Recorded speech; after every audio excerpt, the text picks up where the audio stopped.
All right. Hello, everyone. Thanks so much for joining me today for another Transits and Tarot video. I'm here with you to cover the planetary moves for Sunday, June 8th. And so let's go ahead and get started. Here I put my little moose spirit animal rock because I'm just having a little moment with the moose. Anyway, we'll put the little rock right down here so it can be our little buddy for this reading. And all right, so let's go ahead and get started. Just a quick note, all of the times that I mention during this video will be Pacific time. So just keep that in mind and adjust accordingly based on where you may be living, okay? All right, so first little move here that we have is happening at 7:59 a.m. and that's going to be the moon in Scorpio, quincunxing the sun in Gemini, which is represented by the Ten of Swords. And so a quincunx, I do have a little illustration here, is represented by this symbol here. And I tend to think of this as like a seesaw, um, because that's what it reminds me of. And that's kind of the way that this aspect works. It is an aspect that is between a trine, which is a wonderful, harmonious, kind of aspect there, and an opposition, which is, things are at odds and struggling and a power struggle, right? So that's where quincunx kind of lays in between there. It's 150 degrees, so it kind of falls right in between these. This is trine is 120, opposition is 180, and so that's kind of where we can think of this seesaw situation where we're going back and forth between these pulls towards a trine and wanting to collaborate, and then these these other pulls that are like resistance to collaboration. So a pull and a push. All right, so interestingly, here we have the moon and the sun, which I think lends itself to this trine opposite energy. It's our internal life and our external reality.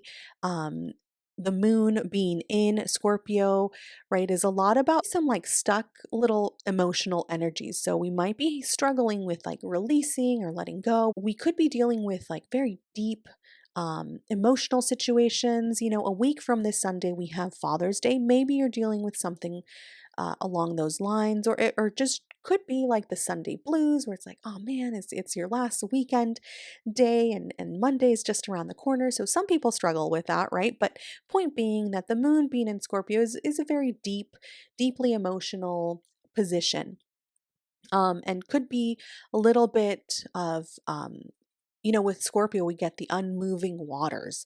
Scorpio is a water element, and it can be kind of like a lake or a swamp or somewhere where the water is isolated and it's deep like a well, but it's not flowing, it's not moving. And so that's kind of where we're at with the moon in this position.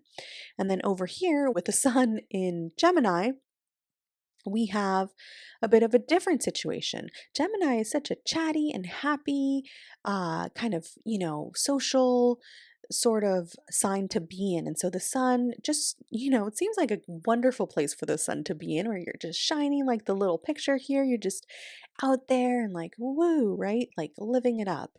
Um, but with this connection here, we do get actually this kind of energy, which is the 10 of swords. You'd think that the sun and Gemini being very positive things would be a great thing, but too much of a good thing can be a bad thing. And so that's what we see here with the 10 of swords, where we might be kind of overwhelmed with our thinking. And so we have emotions and thoughts kind of coming together. But they're not really in sync, or they're not really supportive of each other. They might be a quincunx, another word for it, is inconjunct. So they might not be right. They're not on the same page. Basically, that's what we're seeing here. Here with the 10 of Swords card, we can see that the birds have flown, the thing is done, but we might still be stuck in this pattern, or um, in this mental world or whatever. And so it's important to move on. This woman here featured on this card is looking to the horizon because there's a new sun coming. With every ending comes a struggle of releasing and letting go. There's some grief that comes with that. And so this card shows us that there is hope. There's hope on the horizon. Something good is coming. And so let's look to the positive side of things. And so again, this planetary transit is happening at 7:59 a.m. Pacific time. From there, the next planetary transit that we have is happening at 1:12 p.m., so kind of close to lunch there, and this will be a conjunction. It'll be a conjunction between um, Mercury and Jupiter. So let me grab those cards for us. All right, and so here we have the cards for this next transit happening at 1:12 p.m. Pacific time. We have Mercury, represented by the Magician, conjuncting Jupiter, represented by the Wheel, and they will be in the sign of Gemini. So all of these together in Gemini. When we have Jupiter in Gemini, we also get the Eight of Swords, which can be a card that's all about getting wrapped up in our own thinking and our own thoughts. Here we see this character that's kind of getting tied up in things. And so this is going to be good to keep in mind because we have Mercury here. Mercury is all about communication, and specifically, it is the ruling planet for Gemini. So there is going to be a little bit of superpower there with communication. You might be talking to some siblings on the phone around lunchtime or gathering with the family for a nice little meal or something. And so, what you might want to keep in mind is making sure that you're not just gossiping or saying unnecessary things that might trip you up later down the road. With Jupiter, the wheel being here, you just don't know which way the wheel will turn. You might feel on top of the world, but you say the wrong thing and you could end up just tied up in what you said. Might be coming back to haunt you later on. So just a little thing to keep in mind. Be aware of what you're saying, what you're communicating around lunchtime on Sunday. All right, from here, we move on to the next transit, which is happening at 3:58 p.m., and that is Mercury entering Cancer. So we'll keep Mercury out as represented by the Magician, and we'll pull out our Cancer card, which is represented here by the Chariot. And so this might be some lovely kind of cozy vibes. We're coming down to the later part of the day. You might be feeling in the mood to just enjoy an evening drink or just kind of hang around, have some snacks with the family, maybe just kind of getting comfortable, right? Staying around the house, making sure you're getting all your things ready for the start of your week, possibly. So yep, there we have that at 3:58. From there, we move on to our last transit of the day happening at 10:57 p.m. and this will be a square. So here we have the square card, which says squares are a challenging situation and a mountain to climb. This square will be between the moon in Scorpio and Mars in Leo. So let's grab those cards. Here again, we have the moon in Scorpio. And over here, we have Mars in Leo, which is represented by the Seven of Wands. And so here, with a square, the planets are at a hard angle. And that's because they're challenging each other. Both Scorpio and Leo are very similar in the sense that they are fixed signs. They're both very much so, stuck in their ways, let's say. They have a certain way that they like to do things and they don't like to change that up.